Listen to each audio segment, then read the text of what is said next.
J'espère, mesdames et messieurs, que vous passez une très bonne fin de semaine sur Kivu Morning Post. Je suis très heureux de vous retrouver dans cette dernière livraison de nos informations pour cette semaine. À la une, un député sud-africain du parti Alliance démocratique appelle le gouvernement de ces pays à procéder urgemment au retrait des troupes sud-africaines déployées en RDC dans le cadre de la SADC. Ces derniers justifient cette prise de parole par l'insuffisance du budget alloué à l'armée et à la non-préparation des soldats de son pays à la guerre à portée électronique. Nous serons dans les territoires de Massissi pour parler de ces différends qui ont opposé ce vendredi matin des factions Wazalendo. Vous aurez plus de précisions sur cet incident. Juste quelques secondes nous séparent du développement de tous ces titres. Il est temps pour vous de vous abonner si c'est la première fois de suivre Kivu Morning Post.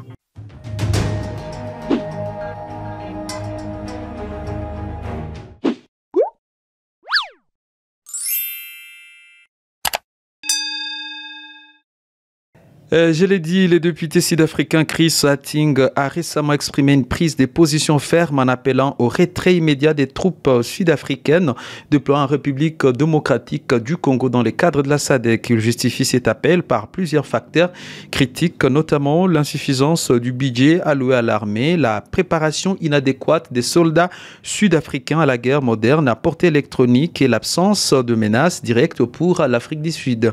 Le député souligne les défis techniques auxquels les troupes sud-africaines sont confrontées dans ces conflits. Récemment, le conflit a vu le déploiement des mortiers à guidage, des précisions et des brouillages GPS, limitant les vols entre Goma, Beni et Butembo, limitant encore davantage les soutiens aux forces de la République démocratique du Congo, a-t-il expliqué. Pour lui, cette situation complique davantage les soutiens logistiques et opérationnels nécessaires aux troupes sur les terrains. Il a également mis en avant le manque de préparation des soldats pour faire face à une guerre de haute technologie, ainsi que des carences en termes de soutien logistique, tactique et médical. La dure réalité du déploiement sud-africain en RDC est que nos soldats manquent des niveaux requis de soutien logistique, tactique et médical, indique ces deux députés du parti Alliance démocratique. En plus des défis opérationnels, le député a insisté sur l'insuffisance du financement pour soutenir un tel déploiement à long terme. Cette prise de position marque un moment critique dans le débat sur les rôles de l'Afrique du Sud dans les missions de maintien de la paix en Afrique, mettant en lumière les défis financiers et opérationnels auxquels le pays est confronté. Les soldats sud-africains sont présents dans la province du Nord Kivu. Ces derniers accompagnent les FARDC dans la lutte contre la rébellion du M23 soutenue militairement par le Rwanda. Leur action est plus connue dans la défense de la cité des Saké.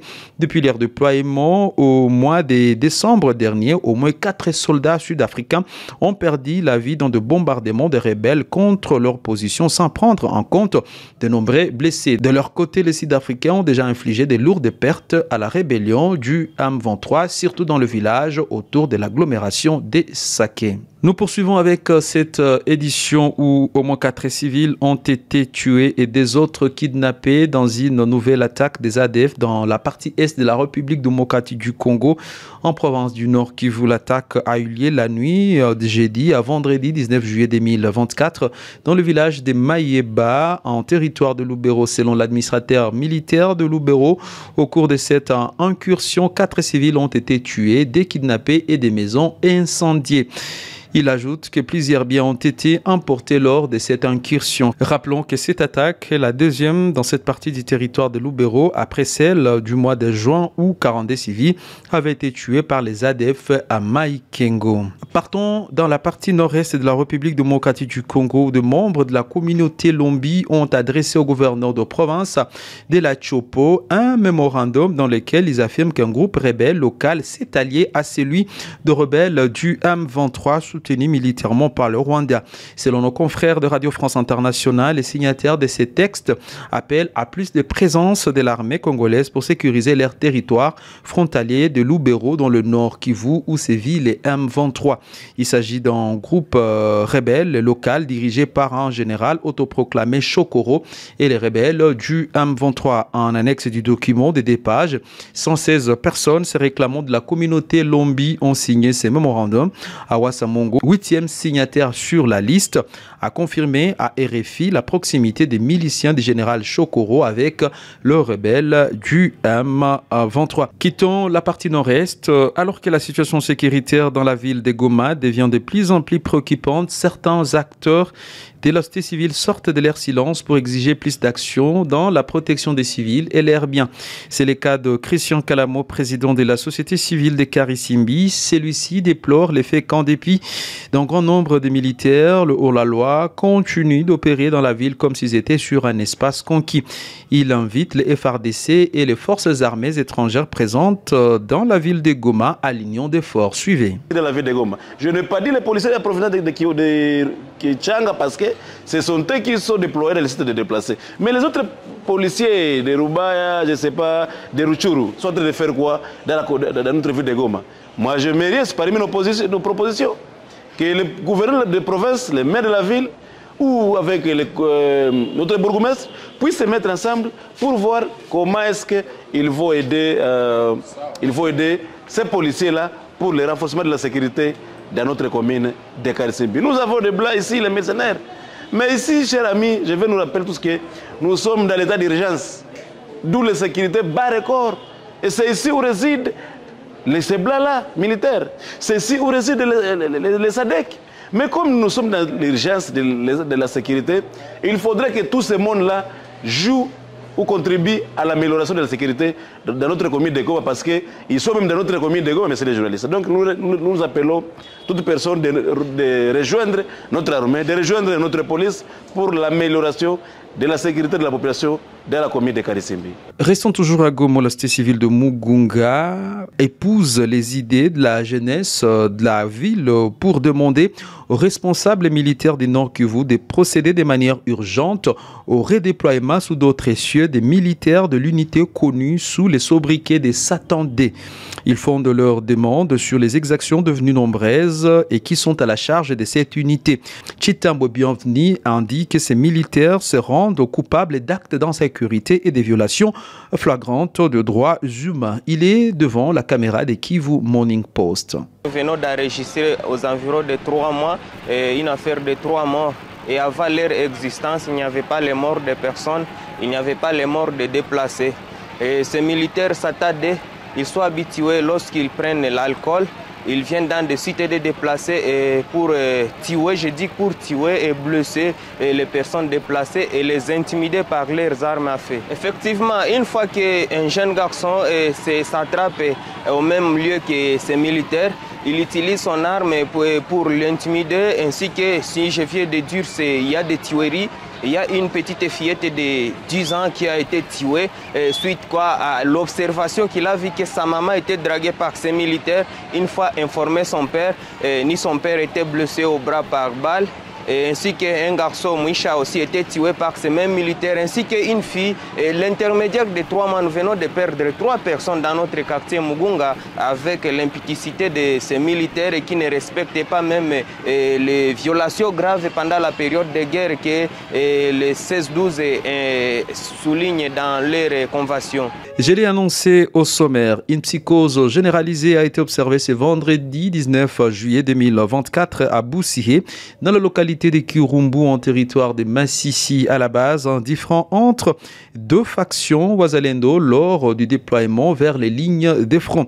Selon les informations, ces deux factions se sont échangées des tirs depuis la nuit du jeudi 17 juillet jusqu'au petit matin de ce vendredi, créant une psychose dans cette partie de la chefferie de Bachali selon de sources concordantes. Pour l'instant, aucun bilan de ces accrochages n'est disponible. Boussihé est un village stratégique où les Wazalendo s'organisent pour bloquer la route aux rebelles du 1-23 qui sont visibles au niveau de collines et montagnes surplombant l'agglomération des Kaira où se situe la ligne de front en localité de Kirumbu. Jusqu'à présent, aucun coup de feu n'annonce la reprise des hostilités dans ou aux alentours des Kaira entre ces belligérants bien qu'ils soient proches les uns des autres. Rappelons que la situation demeure confuse dans plusieurs villages de la localité de Kirumbu suite à l'avancée de l'ennemi parfois contré par les Wazalendo qui se renforcent dans ces entités. Les États-Unis d'Amérique l'Amérique avait annoncé mercredi 17 juillet la prolongation de 15 jours de la trêve humanitaire entre les FARDC et les rebelles du M23. Pour terminer, les conseillers municipaux de la commune de Karisimbi, nous sommes à Goma, ont fini une formation pour leur permettre d'avoir des notions claires et précises en matière de la gestion des ETD, mais aussi comprendre les travaux qui sont appelés à faire en cette période. Suivez les présidents du conseil communal de Karisimbi devant la caméra de Kivu Morning Post. Avec nous sommes une nouvelle institution, un organe délibérant issu des élections de la conseillerie municipale dans notre ville. Et il est de notre coutume, lorsque nous sommes élus, nous devons avoir des formations, des capacitations pour que lorsque nous allons faire nous allons être en mission de service, nous puissions le faire avec les instruments qui nous permettent de bien le faire. Alors, en tant que représentant et élu du peuple, il a plu à l'organisation de venir nous former. Et ils nous ont formés sur 4 thèmes. Aujourd'hui, c'était d'abord le fonctionnement des ETD dans une démocratie. Le deuxième thème que nous avons développé, c'était la bonne gouvernance et la citoyenneté. Le troisième thème, c'était le rôle des élus dans une démocratie. Enfin, la redevabilité. Voilà autant de thèmes que nous avons développés pendant ces 2 jours. Et puis, nous sommes suffisamment informés pour cette matière-là. D'abord, nous sommes dans l'état de siège. Et dans l'état de siège, nous sommes restreints de faire ou d'accomplir nos missions. Mais nos tâches qui sont reconnues par la loi sont dans la loi organique numéro 08/016 de 2008. Et cette loi nous permet de contrôler l'exécutif. Mais aujourd'hui, nous n'avons pas encore l'exécutif que nous avons élu. Alors, nous sommes en train d'être capacités pour que prochainement, lorsque nous serons, nous allons nous donner les élus, bourgmestres, exécutifs et conseillers urbains, nous allons maintenant exécuter nos tâches là qui nous sont reconnues par la loi. Voilà pourquoi aujourd'hui, nous sommes en train d'être capacités d'abord. Très chers téléspectateurs, c'est par ici que se clôture cette édition du 19 juillet 2024. Merci à tous et à toutes de nous avoir suivis. Je vous retrouve très prochainement dans une nouvelle livraison de nos informations en temps réel.